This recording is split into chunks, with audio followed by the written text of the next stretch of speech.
Nothing. Yo, what's up? This is Splendid Radio on Pharcyde TV with my co-host Jeremy Scipio. What's going on, people? And the very special Max Byrd. How are you? Hello, Maxine.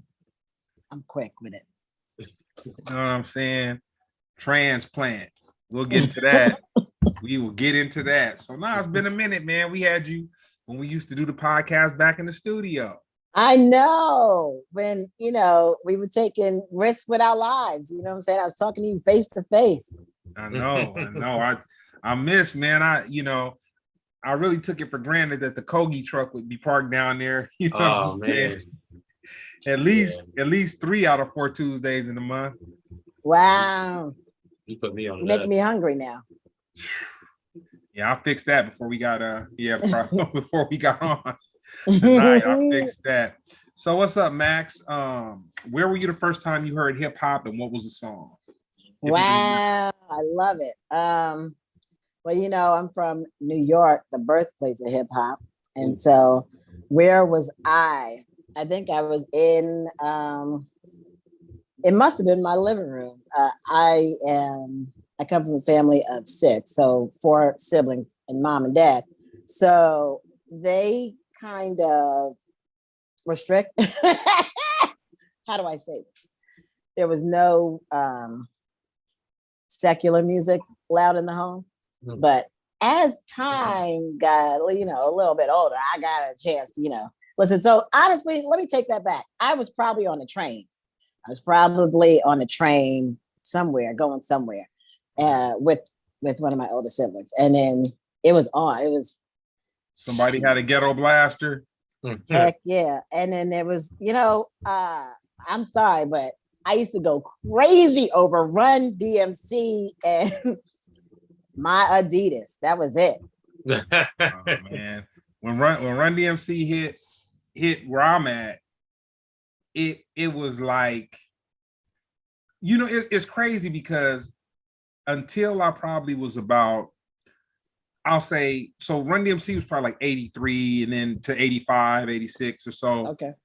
But it wasn't until I was probably in like 88, 89 that I associated the word hip hop, because it was rap music. And it's crazy how it reversed itself, because now people will refer to rap as like not as dope as hip hop, but in the same genre, but not as skillful. That's the right word. Not as skillful. That's true. I guess. Yeah. Wow. So you got it down to the science. I need to watch a lot more of the documentaries because it's funny. When you have older siblings, you live life through their eyes. And my sister's 5 years older than me. My oldest sister's 10 years older than me. So I experienced things before my actual peers did. Mm-hmm. So I learned all kinds of dances before I was supposed to. And so, we call that fast. Right. You better watch your mouth.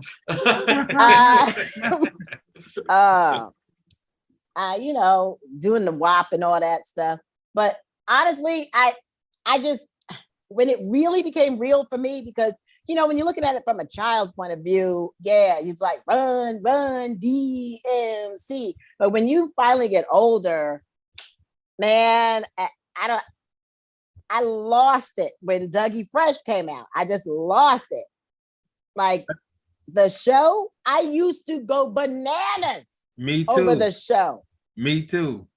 And they used to crank it on the damn train, and everybody would get up. The feeling of everybody getting up. When you get out of school, that's when the kids take over. And the adults will just grab their stuff and move to the next train and the next cart. They're like, I'm out of here. And so, man, it was magnanimous. It was just like crazy. It was like you felt like you were LL Cool J. I can't live without my radio. I just felt like that. It was crazy. Did you ever think hip hop would be as large as it is? Man, no. But it's what's crazy it is so much in me. I don't even realize that it is, because there was there's every other word or something, or I'll just start walking like I'm a hip hop artist. Like, what is wrong with you? You don't even spit any verb, like nothing. Like I don't have no bars, but I walk like I do. let me share something. Let me share something with you. Go ahead. Hip hop is so powerful. Mm-hmm. It'll make people that don't speak nor understand our language get proficient at saying those lyrics, knowing they don't know any part of English, nothing. They just know that the sonic part, the sonic part of it is possessing, is taking them over, and they just it's just that big. And I say that to say, for me, MTV mid 80s, it wasn't like cable right now. Like on TV was a channel, you know what I'm saying? Right. And out, like there was no YouTube. There was, like, right now, you can see an artist or hear an artist about 7 different ways for free, just at a touch. But right back 83, 85, 86, going into that, like MTV was really, like, MTV was our Apple. Like that was our the titty hanging off the cow. That was how you got other than the radio, but MTV was more dynamic than the radio because you got to see the artist and visualize the artist. Where I kind of feel bad, and I'm gonna get back into the interview, but I kind of feel bad for the generation of now because they don't really know how it feels to, like, see the artist and like they have that experience, because you can just go to YouTube or Facebook or IG and you can just see everything about the artist's life. And there's no anticipation because everything's at their fingertips. We had to wait. We'd have like there would be like the coolest guy on the block had a mixtape. And then he passed it around and, oh, you can't have this, blah, blah, blah. I'll give you this one, something like that. It was just like a big deal. And then when something got on the radio, it was bananas. It was crazy. I miss those days. Like, you're making me really miss those days. Like, I'm going to say this last one. I'm going to say this last one and we'll move forward. Hip hop was so powerful. You would take Jeremy, you would take a tape recorder, not like a dope, I'm talking about the flat ones, with the buttons like a piano going across. Yeah. You put it next to the speaker and you would tape record songs with static and everything going on. You know what I'm saying? And you play it over and over and over with the static and everything because it was just that powerful. Can I just say how genius we are as a people?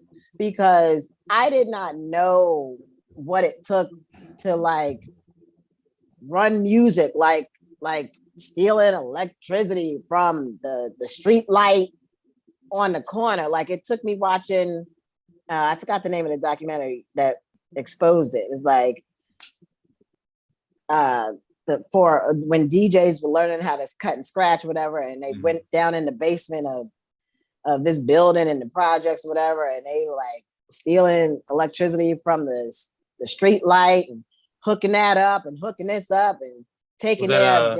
You talking about the Netflix show, or you talking about something else? It must have been a Netflix show. Like it was an actual show, or was it a documentary? It was a documentary. Documentary. Oh, okay. But also, if you was paying attention in Beach Street, they had one little scene where they stole, because that's how I, you know what I'm saying? I had no idea of nothing. Beach Street was my the king of the beat. Man. That's so funny. And then watching Jeremy, since you brought up movies, Shantae, she's a genius. And others like her, but she was so young and Roxanne Shantae. Yeah. Damn, she was just killing the game at what, 14? I got something to say about that. Okay, all right. What I have to say about that, I'm not trying to get canceled. I'm not big enough to get canceled, but the way that they painted that, You know what? I'm not gonna turn this into. No. I saw her documentary. Yeah, talk. Okay, nah. It just seemed like they put extras on it because like they had her on tour forever, and like she didn't get paid. And then I don't know if it was Herbie Lovebug or whoever, but they kind of like ran off with the money. But it's like I don't care how inexperienced or the business savvy that you don't have, you're not gonna be on the whole tour and not get no money. And then it was like she didn't get money for a long time on tour. And I guess Biz Markie was her big homeboy. That was like her homeboy. Like he used to beatbox for her. I think he helped her rhyme too, whatever. But they was on tour forever. And then she just got to this point of where she was like, you know, yo, what's up? Can I get the money? And then it was Herbie Love or it was whoever was the manager, producer, whatever. He was like, oh man, you know, I don't have it right now, but I'm gonna get you back. But it was like he played her. But I just don't even see the most inexperienced person being on the tour the way that she was on tour. And it wasn't like she was doing stadiums because it wasn't that. Like not hip hop wasn't that. But it was a cool club tour where it seemed like she could have got 1,000 here and there or got 500 here and there or something. But like she went and hit him up for the bread and he kind of like just played her off like, oh man, it was horrible. And maybe he was that horrible, but I just can't see somebody going through what they showed her go through. You know. But she's a one woman army. Like, who's gonna fight for her other than herself? Like, if dudes were trying to take advantage of her and they all teamed up, what's she gonna do? Me just being on tours before, even like not stadium tours, but just club tours, they made it like she was out on like 5 dates or a little more than 5 dates at least. If you ain't asking for no money and you out there for 5 dates, that's incredible to me, man. Right. Yeah. 5? That's probably for that's, you know, 5? They gotta entertain you. It's a movie. Yeah. 2, 1, somebody could be like, oh, you know what? Right now, I don't want to pull it out here. We moving and woo. Let me get you when we get to the next spot. We'll woo. 2, okay, all right, whatever. But when it's after 2 and somebody ain't coming up off the bread, it's kind of like that's just unbelievable to me, man. Exactly. Damn. Yeah, that's right. What's your favorite hip hop movie? Is it? Obviously, you just saw that one, right? I think it is. Actually, my favorite has always been Beat Street. Because I used to quote. I used to quote my favorite line from there was I used to. For no reason, I'd be like, "You're just a biter. You take a bite and leave the rest." For no reason. My favorite. Hip hop was that powerful. That's hard. Hip hop was that powerful. It was his. I just think his acting was kind of, you know. So it was kind of funny when he delivered it. You're just a biter. I was like, "Could you shut up?" But it was so funny. I just kept on doing it. Cool Mo D when he was skinny. Django. Oh man, that's funny to say. Or LL Cool J when he was a kid. So tell me LL Cool J versus Cool Mo D. That's classic. Sorry. You say no. Or the ending of Beat Street when the choir came out that's when it was just back to like that Roxanne shot, the unbelievable stuff. Like you really gonna have the choir. Exactly. And you're gonna steal the music, and nobody's gonna come up in there and break some chairs or just show. When people don't have power, that's when they just become savage. And if they would have really just jacked their music like that, man, fools would have been like, "Man, we gonna go in there and just break something." Right. You definitely wouldn't be singing "Believe It." Oh man, what's up, man? Speaking of the last time you came up, I used to, every episode I'd have some real nice liquor, whatever. We not get faded, but we drink whatever. But like after the new year, I just really like 90% chilled out. But I probably got so much raw in me right now because I had some shots over the weekend celebrating 2 of the homeboys' birthdays. I hadn't had hard liquor about 5 months. So maybe good. I was going too hard on Roxanne Shante. You know what I'm saying? Kicking up dust about the unbelievables. But growing up in the East Coast, other than hip hop, what was it like junior high school or mid school, and then beyond hip hop? Like, what was your soundtrack, your personal, being that you were in a house that, you know, you had to listen to secular music unless you're going to kind of sneak it. Like, what was your soundtrack to your middle school experience? Wow, I guess that would be Michael Jackson. Definitely anything Michael Jackson. It probably was Thriller. I think it was. I really don't know. That may have been Elementary, but either way, it was Michael Jackson all the way. And then, you know, my dad, you know, if he's going to have anything blaring, it is definitely going to be, you know, the Clark sisters or some real gospel. Oh yeah. Yeah. My dad was deacon of the church, and he was a school teacher, and he was a coach, basketball coach. He was an everything man all throughout the neighborhood. And yeah, there you have it. So yeah, I would say Michael Jackson. And then because I have older siblings, I used to always I would have Switch playing in the background. I would have let me see. Really, of course, you know, a little Earth, Wind, Fire, a little Stevie Wonder. But let me see. Dang. I mean, I would listen to Lisa and Coke Jam. Like, okay. That's what I used to listen to. I get you know one thing real quick, and not to drag it on, and not that I have something to say about everything, but I'm from Mississippi. We drink out of mason jars. You know what I'm saying? Leisurably, that's just what we do. We smoke food and tell stories. That's what we do. So, you know, when you're talking about Michael Jackson, I was listening to some the Jacksons in the Jackson 5 over the weekend. And what I realized is that all of them were very talented. And I mean, very talented. Michael was just more talented than them. But they were all, none of them were scrubs or like couldn't play or couldn't, you know, sing or whatever. And I just think the other brothers, like, you know, Michael was the star, but his brothers wasn't nothing to, you know, they were right. They were tight. Well, what makes you say that? Something must have stood out to you. No, just as independent artists, when I hear them sing, when I hear them play the bass, when I hear them like do their things, I was listening to the album that Michael Jackson did with him, like the later album. I think it wasn't a Triumph, it was a Victory. It was Victory. Victory. And they were good. They were all some very good musicians. Like none of that stuff was like, let me just say this. Michael was like the star amongst the stars, but I didn't feel like on those songs he carried them. That wasn't like that wasn't the case, you know. Oh, for sure, no doubt. Well, after watching American Dream, the Jackson story, how Tito had to sneak to play his dad's bass guitar, and Jermaine sang. He sang softly, but he sang, you know. Yeah, I think they were all talented. For them to like not get beat, not get hit, and like, Mom, Dad, I can do this. You know, they had to prove. Michael couldn't even join until he could prove how good he was.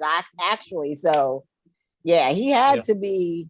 They were all pretty talented because they were going to go on without Michael. Just think about that. They were actually going to go on without Michael. Well, you know, that's the beef between him and Jermaine. I've done extensive research on this subject. Well, it's just, you know, the thing is, Jermaine always kind of held that, like, he took my spotlight because Jermaine was the lead singer. But Michael was just too talented as a kid, you know? Yeah. So it was just, you know, but there are times when Jermaine tried to step out there and try to do it, and Michael went out of his way to, you know, sabotage and do little, you know, some of it could be reduced to just, you know, brothers being brothers, but then also there was like this thing where whenever Jermaine would step out of line, Michael had to, you know what I'm saying? But they covered some of it in American Dream. You know, obviously when he started dating no girl, Jermaine started dating no girl, whatever, and you know, a Barry Gordy daughter, whatever. But it went all the way up until they was in their 50s. Well, Michael Jackson never made it 50s. No way. But yeah, when they did the I think it was 40. Whenever they did the last concert, Michael, he made it clear, like, you guys are my backup singer. You don't step out. And then there was one, I think Randy jumped out there and started doing the dance with him. You can look all this stuff up on YouTube. I did see how Michael. He don't play. He pushes him, and he'll stop the show. He don't care, man. He don't. Nah, they said he had a real hard feud with Prince, where they was like, you know what I'm saying? They was really like, Michael could be evil, man. Do you think that was real? That one, no, that was real. But Michael didn't do that. I mean, he taunted it, but Prince, he let Prince make a fool out of himself. That was Prince. You know, and on that one, how did Prince make a fool out of himself? How? Nah, see, this is where we need to just build. I wish we could just pull up a video. I saw when James Brown brought Michael up on stage, and Prince was already on stage, right? No. It was Mike. Yeah. So James Brown brought Mike on stage, and at the time Prince was new, well, you know, to the massive audience. So Mike was like, he said, get Prince, but you could hear him. So he just says whisper, and then James Brown was like, who? He said, here you go. Who? He said, somebody named Prince. Come on stage. So, somebody named Prince. So Prince had to prove himself, and he went super hard, and you know. See, I never knew the context. I never knew. I saw everything that you're talking about, but I didn't. You're so fascinated with what's going on that you're not hearing no words. You're just hearing the music. Exactly. Look, I've done. It's not fair, man. I've done extensive research on this subject. I have problems. It's me. I have an issue. So when it comes to versus stuff, I look up way too much. I mean, Alien versus Predator, Mike versus Prince, you know, Kobe versus same thing. Shaq, LeBron, whatever. But anyway, yeah, man, it was embarrassing, and you know, I mean, let's not remember Prince like that. The guy was I know a massive talent. Wow. Dude, I wish I could have met Michael, because I've always heard stories about that he just uses his upper register to have interviews, but behind closed doors, in the house, he uses his lower register, and he sounds like a brother. Man, look, YouTube. All you have to do is go YouTube and then put another word in. When it could, like, put Michael Jackson and then put real voice. You're gonna hear it during concerts. Get out! Yeah, that would scare me. He'd be like, "We're done." No, stop it. Somebody else doing that. Like, stop. I said, stop, nigga. How you got Michael sounding like a tranny? Man, look, I'm just saying, this is not me. This is me, extensive research. You could do Michael Jackson, Petty. Just put Michael Jackson Petty. You get all those moments, all those historical moments. And even today, I'll leave it on this. This ain't bad. This is actually good. Man, it's so many songs from the past that weren't Jackson songs or Michael songs that Michael sung, and he sung it better than the artist. Of course. I listened to him sing Killing Me Softly today. Killing Me Softly. Sings Get out of here. He sings it better than whoever the original person that sung it, and debatably better than face? What's her face? Roberta Flack. Flack. He killed it. He in his own way. That dude, you know, too much talent, man. Oh well. I know. It's just did you see that picture going around about as if nothing ever happened? So Michael looks like a regular brother, but with the jerry curl. But a slight jerry curl. It's not. His nose would be 2 times better than that nose. Stop it. I mean, that was the whole thing. That's why he did what he did. We gonna keep it respectful, man. We talking this is man. Look, talking about the Kang, man. That's true. That is the Kang. That is the Kang. Don't be talking about his nose. I respect him and the nose. He had a beautiful African nose. He was going through puberty. Yes. Puberty makes it overly, and then it reshapes after puberty. Your face fills out. The form of your nose starts to come in.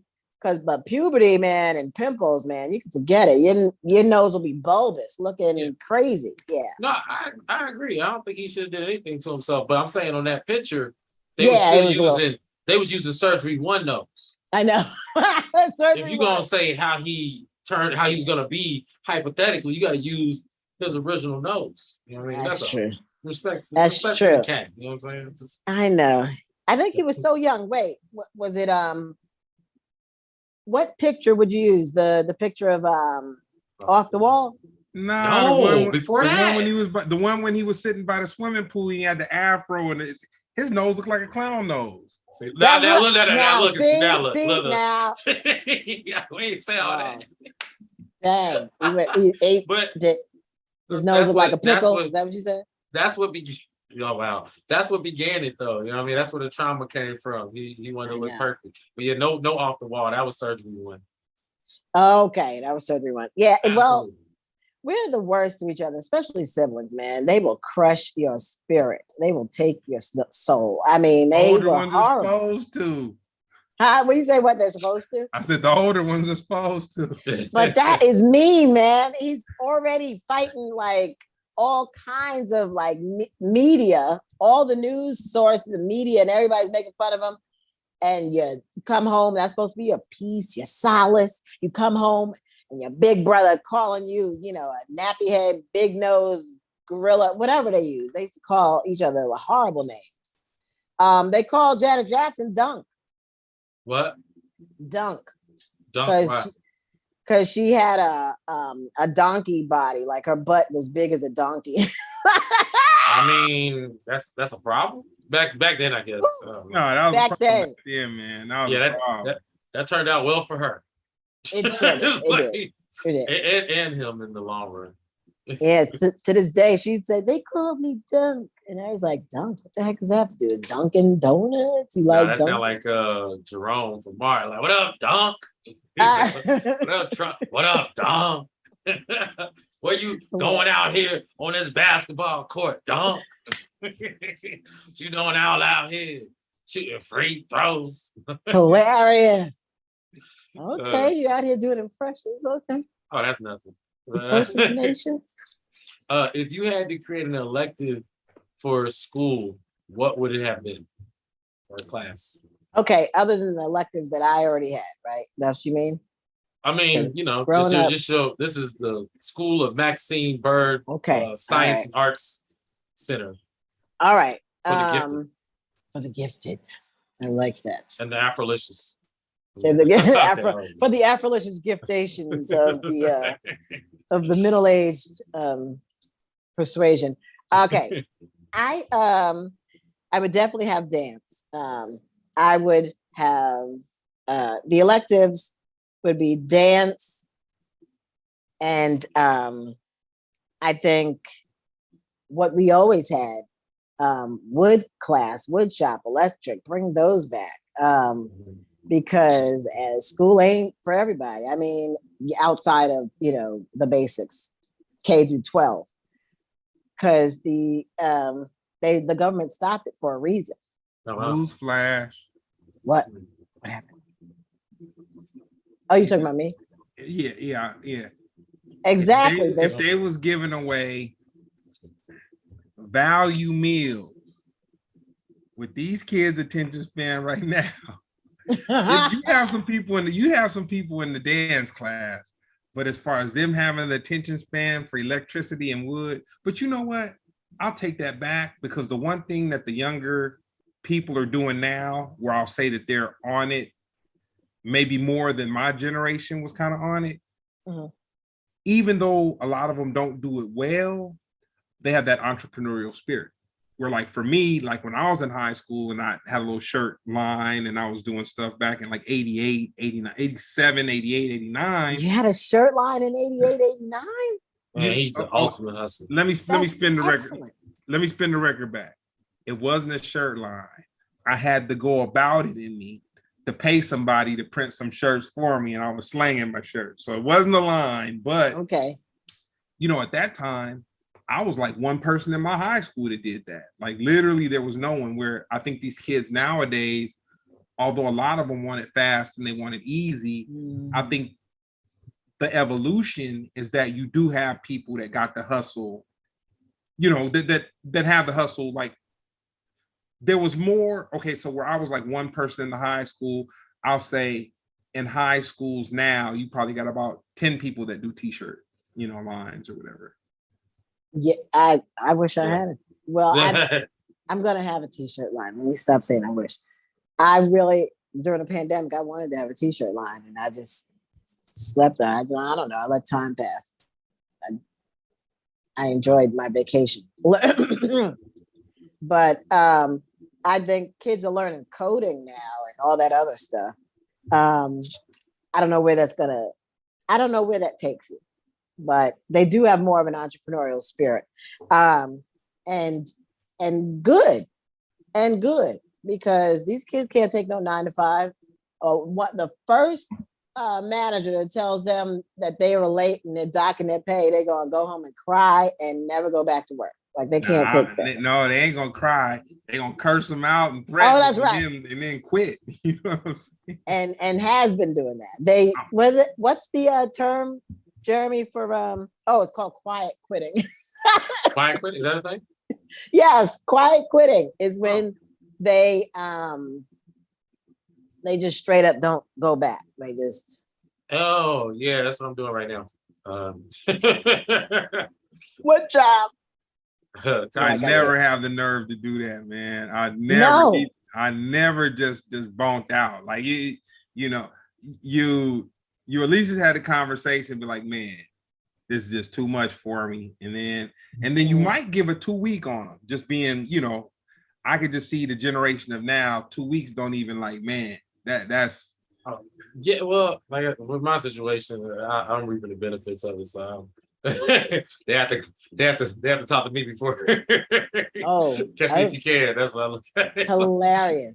Yes, you have to call me and be like, "Hey, you haven't been here."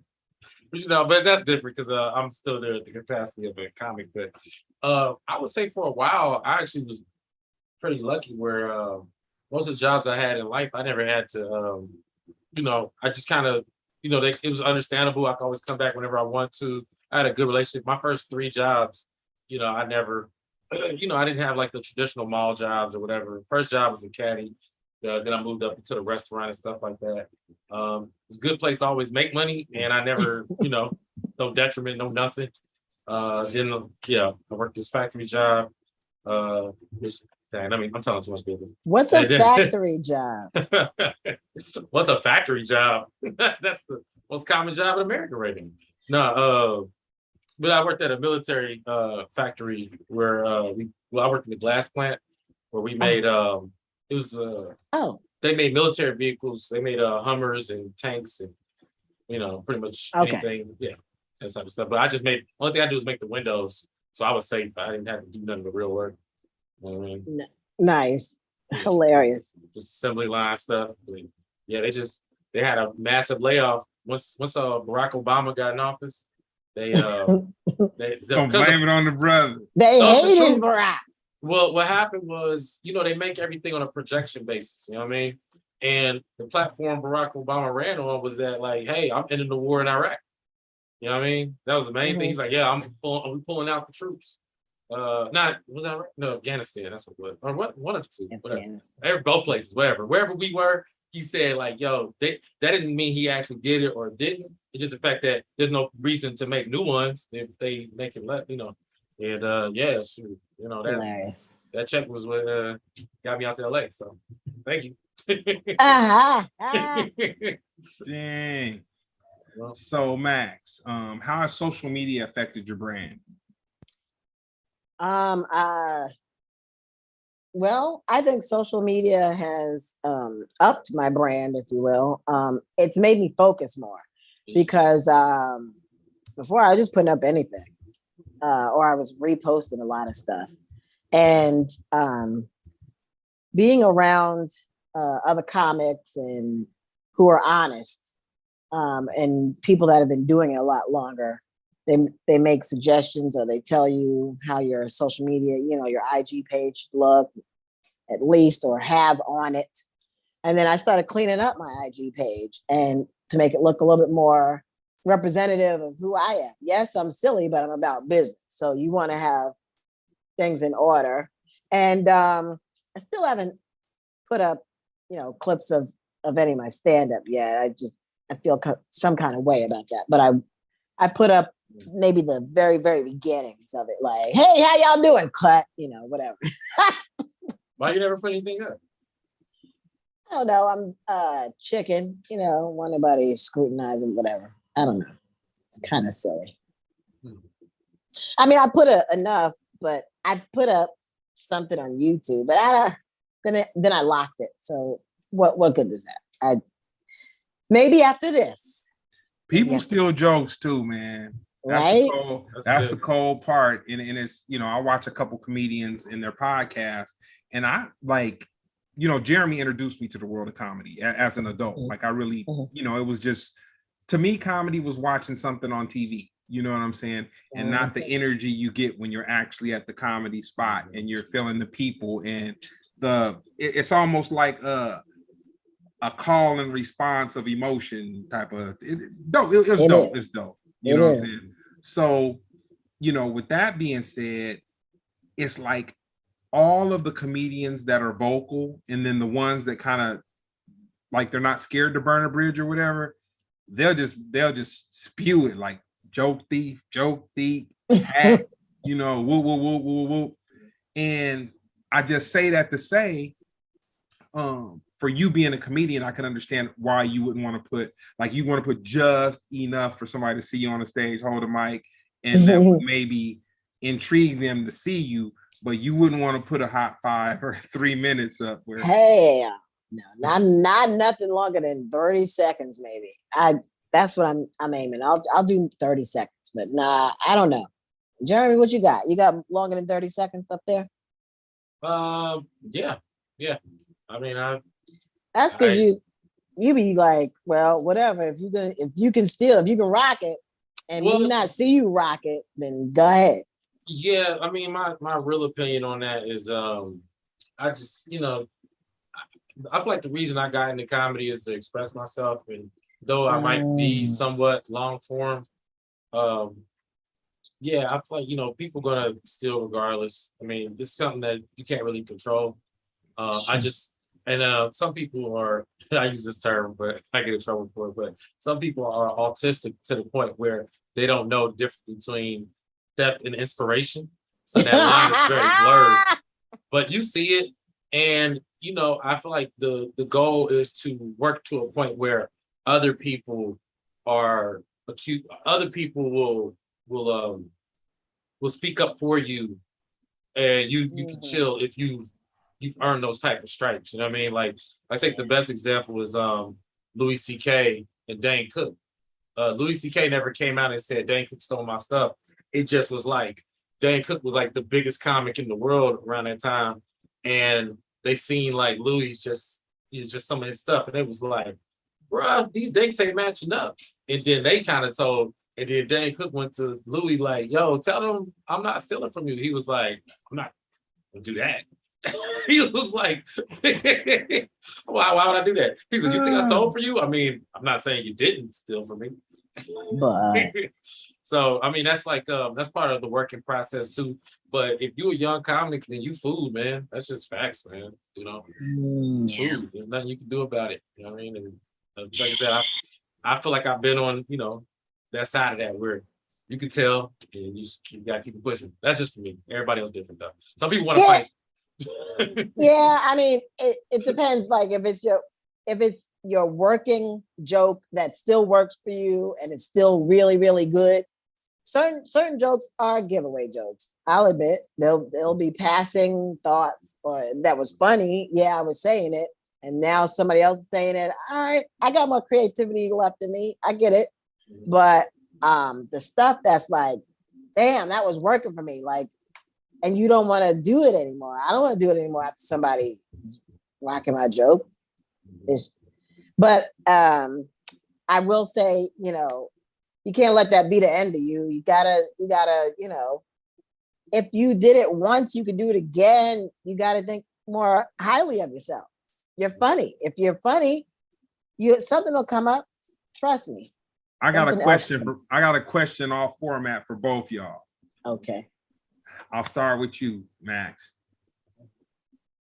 Where were you when you wrote what you would say is one of your funniest jokes?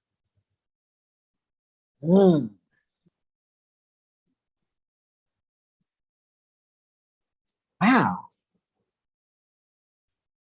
Was it too good of a question? Yeah, because really where was I? Where was I? Where was I?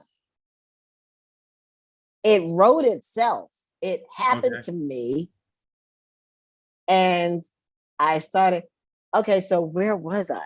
I remember the first time I performed it, I was at the Federal, but I don't remember where you came up with the material. Really? You said, what'd you say?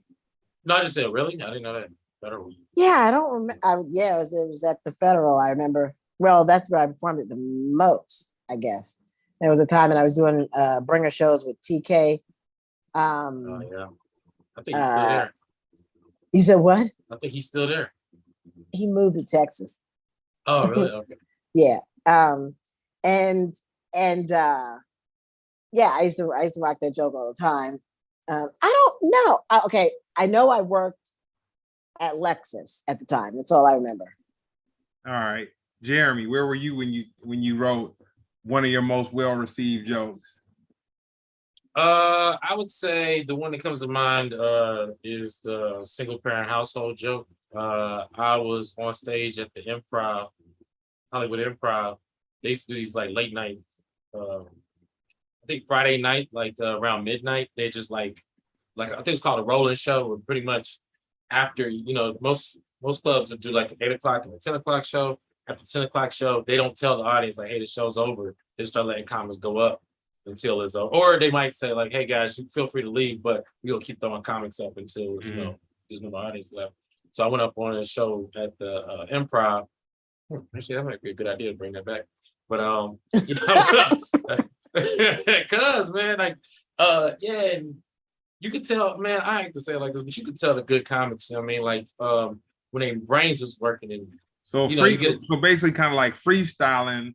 So that's kind of working material out. You're kind of you grinding it out. It's a dire need for this right now because like clubs spaces are too shiny these days. And what I mean by that is I would say maybe because of the podcast culture which is good, it's good for business, but when you're performing at clubs now, it's like you're not really working out jokes, you're like auditioning, or you're like you're doing your best. But back then, at least it felt like this is all feelings, but it felt like you was grinding it out, you know what I mean? Like, and yeah, I remember I was just on stage. I grew up in a single parent household, and I just hate the dynamic. I've always hated the dynamic that people go, if you get two parents, then you grew up better than if you grew up with one parent, or it wasn't, and then that term dysfunctional family. I used to hate that term. Like, what does that mean? Dysfunctional.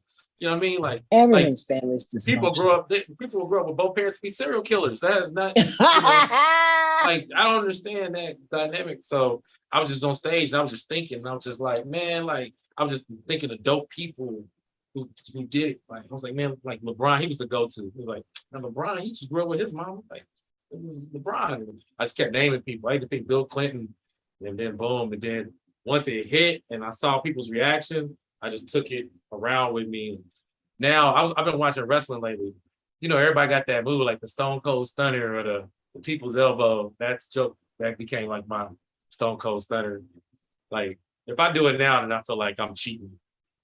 I'm gonna share something with you, man. This makes me I was different when I was 9 to 15, 16 or whatever. I wasn't into what most kids were. Like I was really about to hustle on a large part of it, but even my music was kind of all over the place. But I never got into wrestling. Like I never did. But the one wrestler that makes me miss that I didn't get involved in that culture that I think is hilarious? Who? Ric Flair, man. He made me wish I would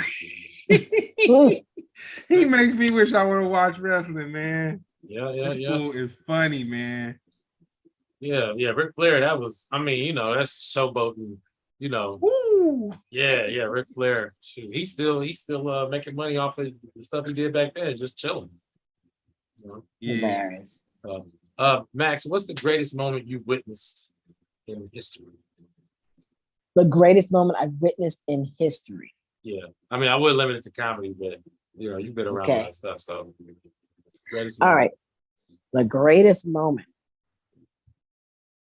I would say when Serena Williams won Wimbledon, was it 98? I think it was the first one. You were there? No, I didn't witness it. I witnessed it on TV. At least maybe you was there around in some, at least within man, 100. Them girls from Compton were a big deal, but they still a big deal, you know. Big deal, but she wasn't in Wimbledon watching her play. That's what I'm like. No, I wish. That's hilarious. Oh yeah, you did say witness. For some reason, witness. I was like, oh yeah, witness. I witnessed it right on the television. I was watching TV when the World Trade Center fell. I wasn't there. Yeah. And that I wasn't there either, and I still remember it. I still remember that. Damn. Thanks. All right. No, I mean, I can name other moments of greater than that. That's so hilarious.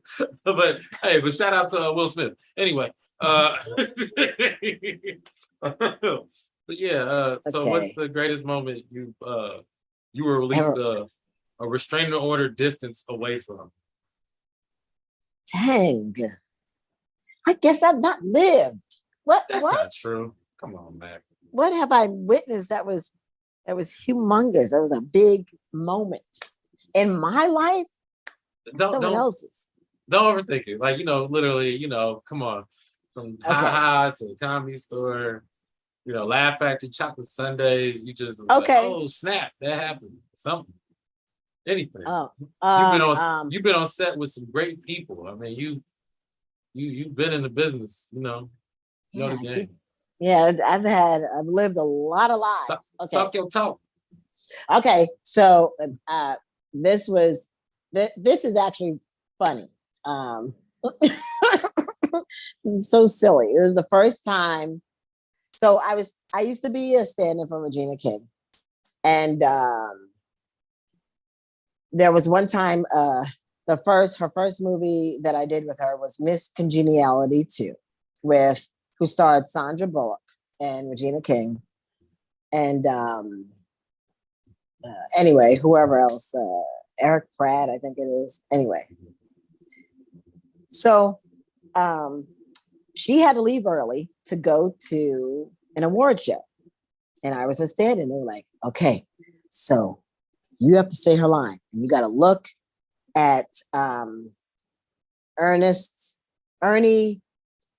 I can't think of his name right now. You know the brother. He's on BET, whatever that. The Black Hamptons. Ernie Black Hamptons. Wait. Ernie. What is his name? Anyway, I am here alone. No one is here with me. I wish I could help. I'm sorry. Okay, so anyway, it was a big deal for him to speaking to me, and I remember him from Hand That Rocks the Cradle, like him playing the only Black mentally challenged brother, Ernie Hudson. Ernie Hudson. I knew that's what you're talking about. Oh, yes. Ernie Hudson had to look at me and say his line, and I sat there, and all I'm supposed to do is say he's mentally challenged. No. In Hand That Rocks the Cradle. Oh, got you. What was I say? Okay. I remember seeing him young. So Jeremy, funny man. Jeremy, Hand That Rocks the Cradle. You said what? Oh, man. He played. I was trying not to say he played a retarded dude, so I was like, he mentally challenged guy. Well, I'm just saying when you said that, it just made me go, wait, what? But go ahead. Sorry, just. So Ernie Hudson looks at me and he goes, "Well, do you?" And I go, "Yes." But it took me so long. And they were like, "Cut. Now, I want you to say it the way you would say it, not the way Regina would say it." And I'm like, well, I wonder why do they care? The director came up to me and told me, "Don't try to play it like Regina. Play it how you would say it." It was the weirdest thing. I went home. Had all kinds of dreams over and over again. How many times I could have said that differently? How I said that differently. I could have said that differently. It was crazy. It was beyond crazy. I've had several moments like that where I'm the only person who's a nobody in a circle of everybody's a producer, director, the full cast of Southland. I'm sitting next to Regina King, and boom, me. I don't know. You're not gonna really feel it until I like point out every famous person in the circle, and then boom, here I am. Where's Waldo? Oh, You belong. Yeah, it just feels weird though. Feels weird. I forced myself to belong. I'm like, yeah, it's fine. I'm her friend. Whatever. Yeah. So moving along with the climate of at least 25% of this podcast, what are your thoughts on cancel culture? Oh, okay. I will say I'll start with the positives. Cancel culture, like Black Twitter, was empowering. Here's the reason why. The younger Black generation was not going for it. It was standing up, talking about whoop-de-whoop, who did what, and we don't care, and blah, blah, blah, blah, blah. I loved it because it was so bold. The reason why, I know why.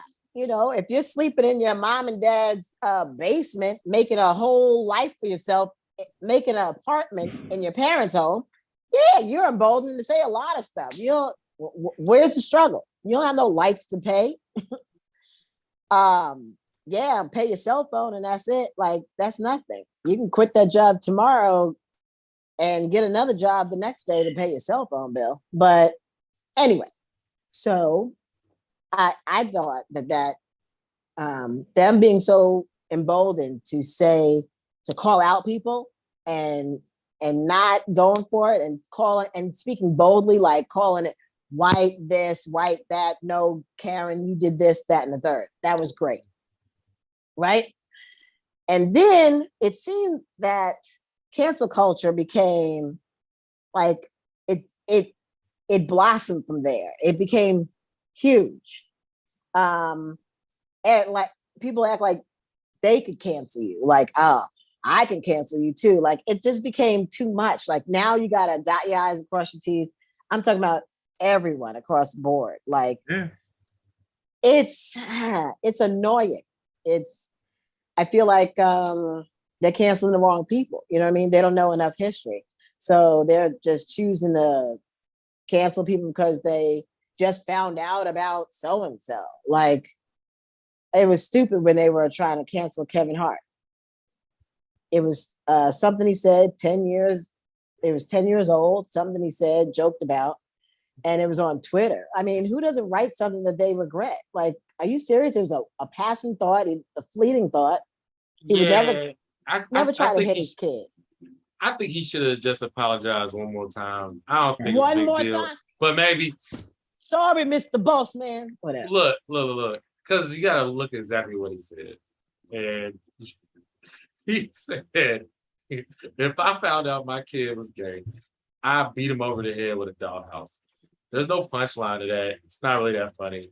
I'm not gonna go into whether Kevin Hart's funny or not. That's not fair. But I'm just saying that, you know, it's like there are new people, and you gotta understand, this is the Grammys. Like, there's always a middle person. You know what I'm saying?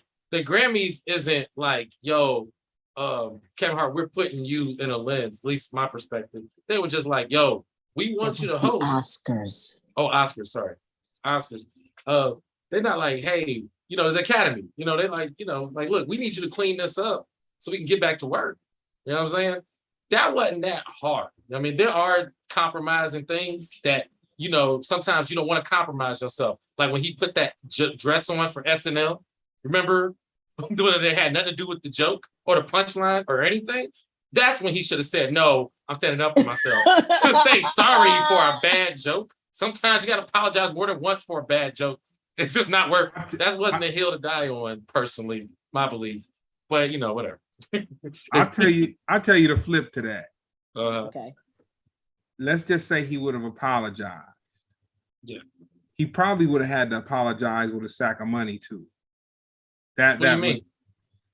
That, you know, when you do stuff and you offend certain people or whatever, as you know, when you sit down and you're supposed to have dialogue and everybody feels, apologizes, and apologies get accepted and all that, usually that comes along with a bag of cash too. You know what I'm saying? Yeah. Maybe, but if we were trying to bring light to an issue, then he should have said that. That could have got more done. What he did was not that. I don't think he was interested in getting anything done. I think he was looking at it like, dude, I'm a comedian, man. You know what I'm saying? I cracked the joke. Like I'm gonna stand on something. Like for all the stuff that I don't stand on, I'm gonna stand on. He should have stood on not wearing that dress on SNL for a joke that didn't fit. It didn't How long fit. ago It was wasn't that even like a SNL gay joke? joke. It was how long ago was that? That was like 2016, 17, something like that. And when he said this about his son, that was how long ago? That was, So they said, yeah. So my point is, he's grown since 2010. Yeah. That it ain't hurting you to be like, man, I was tripping. My bad. Like, yo, he might not have been tripping, man. He might have been cracking jokes. He said he may have been very serious. It wasn't a good joke, man. I'm not saying whether it's a good joke or a bad joke. I'm just saying the three of us can admit that it was a jokey joke. Yeah. Nah, it wasn't a jokey joke. He meant that. Well, whether he meant it or not, I know plenty of white people that have meant plenty and nothing. And I know this is white America, but nothing has come to them. Hold them to the fire. That's cool. I'm cool with that. I'm just saying that wasn't the one to stand on. Just like, sometimes when you draw things out, it makes it worse. You know what I mean? Yeah, you're right. If he would have just been like, dang, I was tripping. That's cool. But he just had he's reached this elite status where he don't have to bow down to certain people, which is perfectly fine. But I just don't feel like that was the one. Like I said, if there was a one, it would have been that dress. That's the one that he should have said no to with his elite status. Just me personally. That's hilarious. All. I'm paying attention. I'm keeping score. That's all. I'm just keeping score. But here's what I have a problem with. You are saying that, well, he said that he apologized once or twice already. It was about the principal. That's what I don't know. I don't know who he apologized. You know what I say about principles? And I love principles. I wrote 3 posts down. I wrote, people say, I'm just being honest. They say they're keeping it real. And at the end of the day, and all those quotes mean absolutely nothing. Okay? It means nothing. Principles, look, there's a lot of things on a check that they take out, FICA and all that stuff, Social Security, all that. Principles ain't on there. So you got to decide what you're trying to get accomplished. You know what I mean? Because I think the bigger message ain't apologies shouldn't matter. That's not the bigger message. You know what I mean? Like I shouldn't have to come on, man. That's not the issue.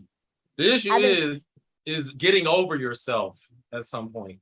And we watching people not get over themselves. You know what I'm saying? Right. What Will Smith not getting over himself is what led him to jump up on that stage. If he would have got over himself sooner, he would have made the better decision. You know what I mean? And that's my opinion. I ain't gonna keep doing it. I'm just saying. I just thought it was interesting. I'm like, bro, you got such a questionable past that I don't think that was the one, Kevin. That's all. Yeah, I we don't live their lives. Look, now I'm gonna get into. We don't live their lives. They may have had one too many I'm sorries, and that was the last I'm sorry he was going to take. Like, I'm done. I'm done apologizing. Hey, how fast did he jump on there and apologize when he was getting extorted, though? He jumped on. Hey, I just want to say I'm sorry to my he could apologize to a wife in private. No, I just like to he was doing this one. Yeah, I just like to say I'm sorry. I let so many people down. my rib. What happened to me? I don't have to apologize. I already apologized to my wife. That's the only person I owe an apology to. That is the one. Where's principles at on that? You can't just being honest, keeping it real. At the end of the day, whatever. Nothing. Oh, good callback. I love it. Oh, look at him. But here's the rub. I think it's his wife. He owes her an apology. Yes, he didn't have to do it publicly, but he needed to do it to stay in them Jumanjis. Right. Man, they would have kept casting him, man. He needed to not wear the dress. That's what he should not have done. That was a bad joke. It wasn't. I gotta see this dress. And I'm okay. Look, Tu Wong Fu is one of my favorite movies. It's not that like that. It's just when I saw that, I'm like, this dude is compromising himself for no reason. But look, for no reason. But anyway, look, I still want to work with Kevin Hart. Yo, hey, shout out Sirius XM, Earthquake, Quake House. Yo, catch me back on there. This guy right here. Oh my gosh. Hey, man, but I'm just being honest, man, keeping it real at the end of the day. So, what's your thoughts on it's about the principle. Now, what do you think about LL Cool J versus Academics? I don't know if you pretty much I'll run down to you. Academics is a DJ who has a really popular I guess YouTube channel. And on there, he was doing an interview with somebody. I don't think it was on there, but he was doing an interview, and basically he does a stream and he talked about a lot of things. I'm trying to tabloid content, an opinion. Okay, that's true. But and he's African. And he's African. No, he's Jamaican. He's Jamaican. He's Jamaican. You sure he's not African? No, he's not African. He's Jamaican. Okay. Yeah, I knew he was from somewhere and not here. Yeah. And he kind of like he eased his way into a level of elitism. I'm not gonna say that he doesn't do anything that is elite because he's paid millions of dollars. He's an official news source as of right now. Yeah, like, so he does. Just like TMZ wasn't, and now they are considered. He's considered a legitimate news source. But there's a level of I'm gonna say this and I'll leave it alone and let Jeremy do it. But there's a level of tabloidism to what he does. Absolutely, I definitely agree with that. But yeah, he basically in one of his streams. That's me. That's funny because that's your version of being fair. This is me, my version of trying to be fair too. I'm up here like, look, you say a lot of things during an hour stream, but one of the things he said was like a lot of people saying they invented hip hop, the original, they're pioneers.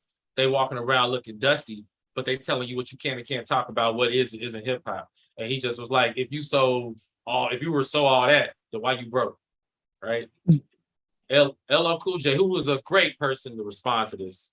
I mean, there's only very few people who were part of that era of hip hop to respond. He basically was saying how we shouldn't equate success and royalty with money in our culture, in our hip hop culture. But what's your thoughts on that? And I know that sounds like the easy one, but still there's some nuance to it. What do you think about that? Well, again, I think it has to do with, remember I was saying how it's great that millennials stand up and they do all this canceling and standing up and calling people out. That's great. But half of them don't know the history. They haven't even gone and read they don't know a lot. And they will speak before knowing. That's something when I was young. Yes, we used to speak a lot, but sometimes we didn't speak before knowing. We didn't want to be embarrassed. Like that, they just don't care. They're like, oh, well, I was wrong. So what? Now you just finished this man's career off by not knowing. Like you just canceled him because you didn't know, and it's no big deal. Anyway, here's what I I'm going to agree with LL because we know what happened to the game. We know Black people create something. Here come white people with rules and regulations and how it's going to be monetized. So there's a lot of Black people that were left behind in terms of monetization, not having the paper to show for all their work and what they've done. I mean, come on, we can look at rock and roll. We can look at R&B, all of the history of the Black culture in this country, period. How we've not been accredited, money, a lot of our greats have died broke. This is no different, just the hip hop version. So to call them non-contributors because they're dusty, because they don't have any money, like, oh, how dare you? You should be embarrassed. You should be embarrassed to say something like that. Now, I guess the game is all about paper now. I get it. It's 2022. And wow, I mean, it's embarrassing to hear that, but I mean, the comic in me, that statement was hella funny, but it's just rude, like to say, oh, you didn't contribute to hip hop because you were like you don't even have a house, or you don't have this, or you don't have that. Like, what are you driving? What are you rocking? Where's your, your diamonds and all that? You already know how I feel about that. Tell me this. Who was the first comedian that you heard or saw? And you know what? I'm a little slow sometimes. You're a comedian, and I'm just catching it that you grew up in a very non-secular household. In a very non-secular household. So how did that work out? So who was the first comedian that in the deacon's home that you grew up in? Right. Who was the first person you saw or heard that made you say, you know what, I want to do that? Quite as kept, it was Bill Cosby. I could get away with listening to Bill Cosby because he was PG. He didn't curse. And it was family. It was always family oriented. And I remember his bit. It was literally when he went to the dentist, and the dentist had given him Novocaine, and half of his mouth was numb, and the doctor of the dentist was drilling, and he was like, okay, rinse. And then half his mouth, was numb, put the water in the mouth, water falling out. He's trying to stop the line going from his cup and his mouth. It's just, everything was so well told. His story was impeccable. I still give kudos to Bill Cosby, even though you're not supposed to say his name. Nah, man, he's part of Black American history. Period. Yeah, man. Just period. If we gotta throw away Bill Cosby, we gotta throw away all the forefathers, the people who started this country. All these murderers and rapists that started this country. We have to put them in the same box. So exactly. A lot of sins contributed to the progression of America and Black culture. So but in Bill Cosby, you don't see the moment something happened to him, then that's when all these sob stories and all this come out. But yeah, right now he's Candyman. So you can say his name, just don't say it 5 times in the mirror. Be good. 5 times in the mirror. Or you'll wake up in a parking lot. Dang. Yeah. Yeah, there you go. It was Bill Cosby. I was allowed to listen to him. But when I would go to my cousin's house, now that's a different story. I was able to listen to Eddie Murphy. And I mean, there was not a Black household that didn't repeat everything Eddie Murphy said. Everything. Comedians? Mm-hmm. That one? Yeah. Yeah, it was, I got my ice cream, the whole thing. Yeah. Everybody. Boogie in your butt. Boogie in your butt. Or falling down the steps. Oh Lord, I'm halfway. Yeah. Help me, Lord Jesus. It's just, I mean, there's so many Eddie Murphy moments. Eddie, you treat me like animal. Who didn't say that? Who didn't say that? What would be the name of your biopic, and who would play you? The name of my bio, right? Ode to Bill Cosby. Now I'm doing his face. I was going to say something else, but I'll leave it alone. All right.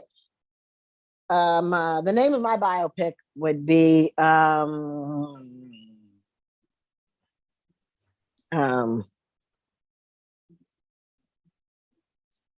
the name of my biopic would be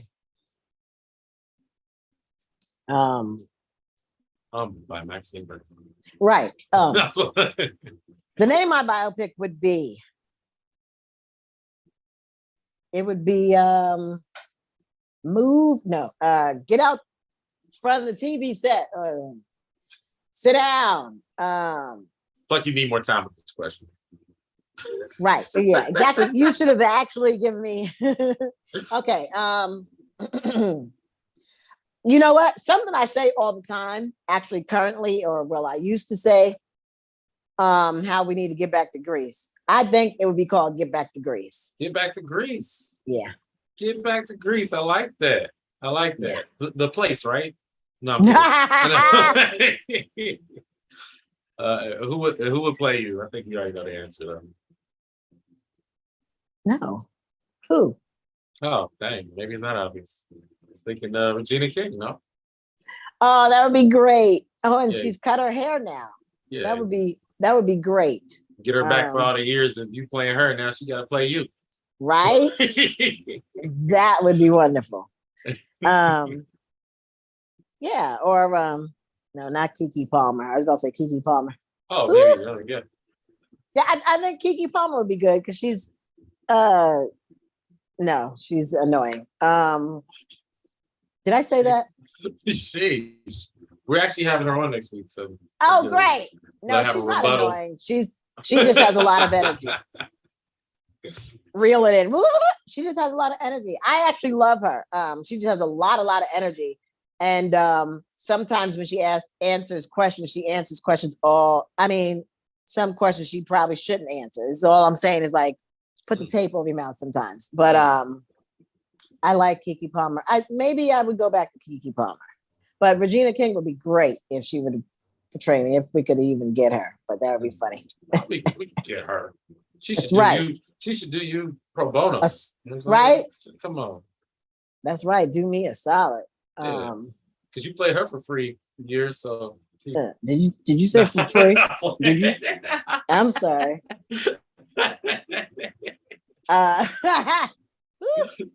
Blood, sweat, and tears. Instead of a biopic, it'd be a Instagram story. You know what I'm saying? Instagram story. Dang. That's funny. That's hilarious. Yeah, there you go. Get Back to Grease. Do you want to know why I would name it Get Back to Grease? I know why, but yeah, you should tell the people. Sorry. Okay. I would name it Get Back to Grease because I have a thing for natural hair. I used to do natural hair. I used to do hair, period. I worked under everyone's license. And I always almost missed my license. I just never felt important enough for me to get it. But anyway, I was a hairstylist growing up under my mom, was a beautician, the neighborhood beautician. Anyway, long story short, with this natural hair, when I moved out here from the East Coast, here's the thing, drove me nuts. I would be in the salon and they would be pressing hair with nothing on the hair. Maybe they would spray it so far away. Just burning hair. And all I smell is just burnt hair. I was like, what are y'all doing? And there was this thing that Black people had out here in LA. They wanted their hair to swing so bad. I was like, why? What? And I was just like, oh, they just want to be white.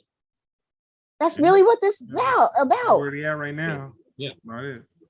I mean, it hasn't changed, right? All the weaves and everything, or lace fronts. So, I mean, I was like, wait, y'all don't use grease? I mean, I'm not even saying grease. I mean, I understand that's old school. Oil, you don't use anything. You don't use, they're like, no, use the cream, use the humectant. Everything is humectant and spray and gloss. What is that? It's nothing. And anyway, grease to me represents being real, going back to our roots, being real. And I mean, honestly, the natural is the new Jerry curl. Honestly, back in the day when everybody's getting the Jerry curl, now everybody's going, I won't say everybody, but a lot of people are natural. A lot of people didn't even know they had this great hair underneath their Jerry curl because they never gave it a chance. If it wasn't the obvious wavy curly hair, they wouldn't try it. Now girls are finding out, oh, wow, my hair is actually curly or a little bit tighter curl or a looser curl. This ain't nothing but the Jerry curl.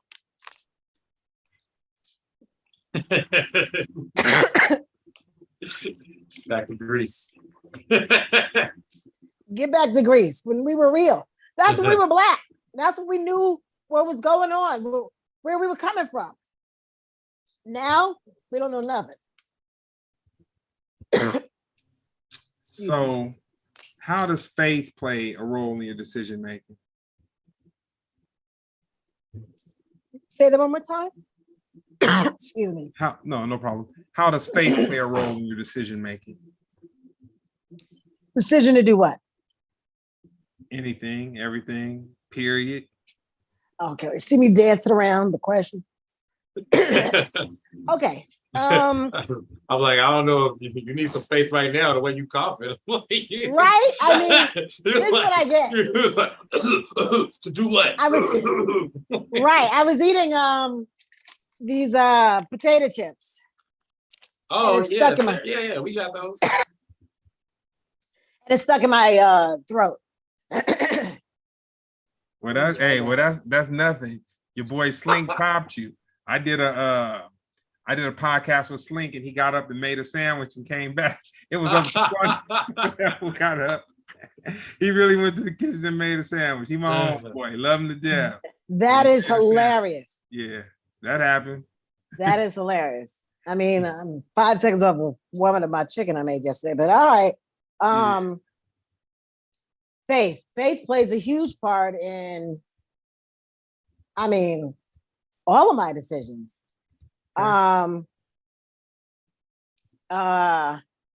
Here's one thing. Okay, so there's church and then there's faith. Are you laughing? A little bit. Okay. You said faith is plays a role in all my decisions. I'm like, how do I word this and make it succinct and nice, tight, quick button? All right. Okay, here's how faith plays a part. And when I was growing up, you always see the brothers with the fly rims or the fly car or whatever. Something about my mom and dad told me never to idolize somebody or overly admire someone for what they have. Materialism. That was their way of saying, calm down. All of that is fleeting, but they didn't say it that way. They just said, never do that. And I didn't understand it, but I just didn't do it. I'm just like not gonna gawk over what somebody else has. You'll get your turn, you'll have your money. But I never thought of what that was about until later in life. And so to me, I don't even know how to sum this up because that's a loaded question. Faith helps me through everything. Okay, let's just say that. As an artist, as an artist, I mean, you are living faith to faith to faith to faith to faith on everything, You can call it hope, you can call it wish, you can call it prayer, but you have got to believe in yourself. You've got to believe in something higher than you, because there's no book panel that tells you first do this, then this, then this, and then you'll achieve success. There's no road. There's 100 different ways to get to whatever success is that you deem successful. And I mean, just from paycheck to work in this job, to get to this gig, to get this car, to move from here to there and hope that I book this job. I mean, everything, it's exhausting. It's exhausting. I don't know how you do this artist life without having faith. Honestly, because you have got to believe in something. If you don't believe in God, you best to believe in yourself. That's facts. Why else? Why do this? Like, what do you believe in? For the principle. Because at the end of the day, look, you just gotta be honest. I was about to say this. You gotta keep it real. You know what I mean? I think all that sounds great in theory. Yeah. Oh, that sounds great in theory. I mean, I don't want to hold you. Let me stop playing. I'm not talking about you personally. I'm just saying people saying it, Yeah, exactly. Of course, people in general, not you personally, generally. No. Yeah. There you have it. I mean, how can you and now to go to my sermonic solo. Faith. No, I'm joking. Wow. You like, seriously? Let's breeze through. Let's breeze it out on us. If you can just get to the jokes. Real quick. What's your thoughts on the Tiffany Haddish and Ari Spears situation? I know you know it resolved itself, right? No, it didn't. It did? Yeah. She paid the money And all they her paid the money. gigs. By they, meaning she probably. And she was somebody was interviewing her at an airport, and she said she lost everything. Meaning lost all the gigs that were on the table, or lost everything, meaning her money? I don't think she was clear, but I assume that it's the former rather than the latter.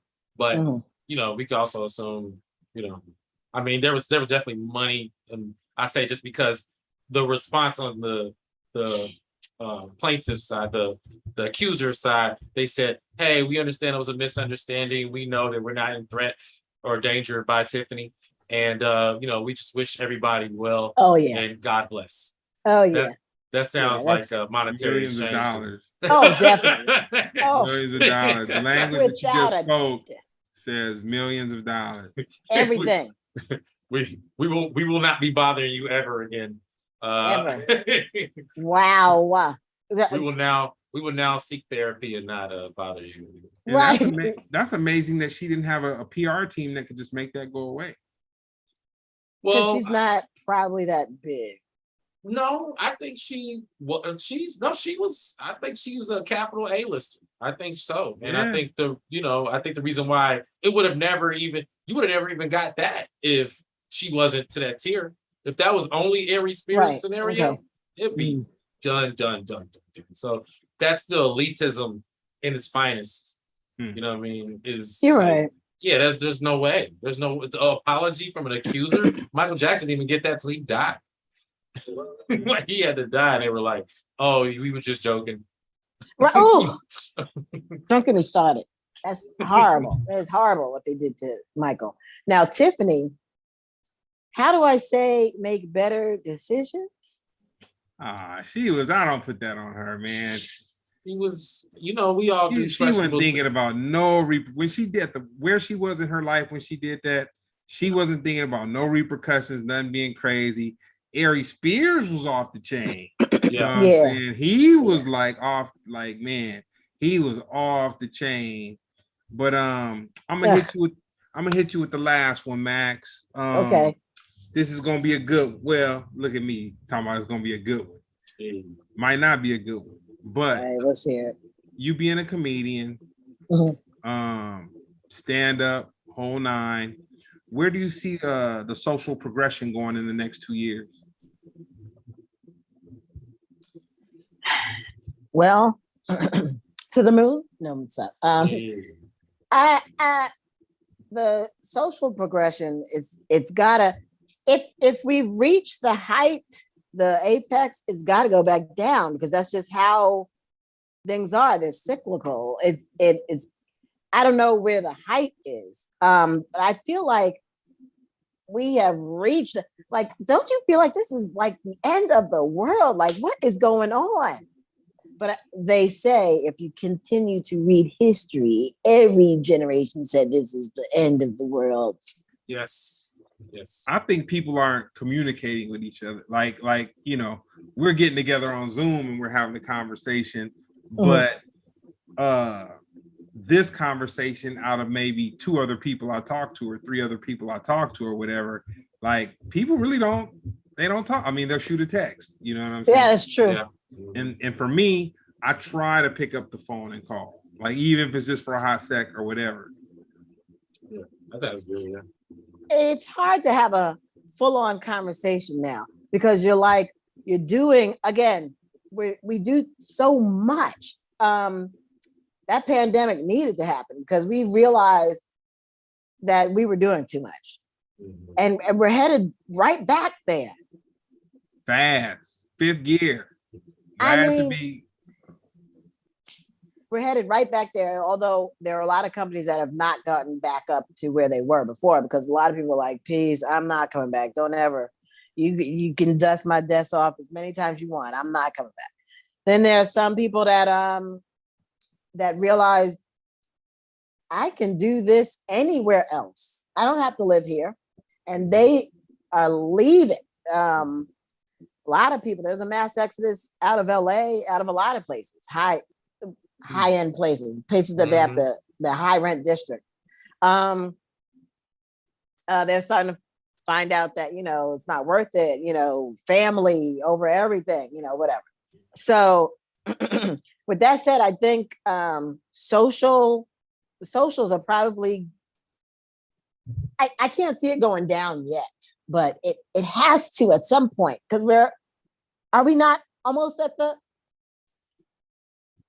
we maxed out. I mean, I'll say that. I'll say the circuits are, the circuit breakers are at full capacity right about now. I mean, I'm sick of it. I'm sick of it. We got to go back to talking and calling each other, no matter how busy we may think somebody is. Have a 5-minute conversation. I mean, you don't have to catch up right then and there. You can have like incremental catch-ups, as opposed to all the way catch up. You don't have to do everything but we need to go back to conversations, because we're out of control. But I like to leave you on a positive note. The pandemic may not have been nice to some, but it was needed. It was nice. It was nice, man. It was so nice to not have to work and figure out how I'm gonna do this and how I'm gonna do that and how I'm gonna do this, and to slow down. That was such a good feeling. And now people are learning how to do business in various different ways now. They're just learning how to do business differently, which is a good thing. I'm glad it came out that way. And on a higher note, I mean, I learned how to fight from Woman King. You know what I mean? I'm into, all kinds of stuff now. That's dope. Well, nah, man, I really appreciate you, Max. This was a dope one. This was a good one. Very informative on so many levels. What do you have coming up in the future, and what are your socials so that people can check you out? I have, let me see, tomorrow I will be at the Berkshire House. At 8 o'clock with 25-cent wings. I don't know why I gotta say that, but they always promoting that. I'm like, I'm not promoting that on my page. Is that Grimes? Huh? John Grimes? Yeah, I guess. Whoever is the holder of the wings, you know what I'm saying? Right. I don't know. I don't know. Gatekeeper of Dwayne. I don't know. I don't judge. And then I have no, I just did the Glendover. I don't have anything else. Let me see. I mean, in October, yeah, I do. But Berkshire House is tomorrow, that's for sure. And I might be doing something on the 30th, Friday, in Santa Monica. Okay. I just got that date today. I do not know the name of the place, but it's my old improv group. They wanna hear my comedy. I was like, oh, look at that. I wonder why they're so interested in me all of a sudden. Anyway. So my socials is the Max Byrd if you follow me on IG. On Facebook, it is Max Byrd Parker. And on TikTok is Max Byrd Comedy. And I'm blowing up on TikTok, yo. Get at me. Hey. You're not gonna believe it. I actually went viral once. It was kind of funny. That was crazy. These kids, man, I had to cut my comments off. Okay. They were crazy, dude. These kids. That's why I signed with Kevin Hart all day. K Hart Productions, yo. I can't stand these kids. I'm just like him. You know what? That's how I know I'm on a come up. They almost canceled me, yo. I almost got canceled too. I feel you. Did you? Damn. Damn, on the socials or in person? On social. You can't cancel me in person. I know, right? You're jumping your back. Because at the end of the day, no. Yeah, son. Yeah. So that's it. That's all I got. All good. You, Jeremy, what you got coming up? What I got coming up? What's it? You know what? Only thing that matters, I guess, Dirty Church at the Improv on Sunday. Dirty Church at the Hollywood Improv this Sunday. Yeah, that's the matter. Oh. Also, I What- just want to give. what time? What's up? What time? What time? That's a great question. Yeah, I think 8:00. We're just gonna say 8, and if not, if it's 10, then show up at 8 anyway. But yeah, also Jeremy Comedy on Instagram, and I just like to give a quick shout out to. Lost a lot of friends recently, but I just like to keep their memory, revolving in the comedy game. And shout out to Nick Carthen, Quan Johnson, Carlo, Jack, Teddy, David Arnold, and Tony Baker's son as well. Just keep it fresh, you know what I mean? Yeah. Yeah, man. Yeah, the comedy community is hurting. There's plenty others too, but we just keep it simple. That David Arnold hit me hard. David Arnold's my mentor. That hit me hard. Yeah. It was still fresh. It's still fresh. Still very fresh. Thank you so much for having me on your show. I love your music, Pharcyde. I know now I say it, right? All at the end. But just like I said, the show, when I went bananas, but I went bananas when I heard "Da-da-da-da-da, she keeps on passing me by." All right. Sorry. Did I blow your eardrums out? Good. And I apologize because last interview we was on the same vibe, and see, without the shots, I'm cutting people off, I'm directing traffic, I'm going, you know what I'm saying? I'm out there doing the most. No, but I really appreciate you, and I always appreciate Jeremy, man. He did some extra stuff last week. Real quick before we sign off, he hooked it up so I could get into the Comedy Store last week. He did a gig in San Diego and then immediately left so he could come and do his thing at the Comedy Store. So he's a trooper, man. He don't play with this comedy thing, man.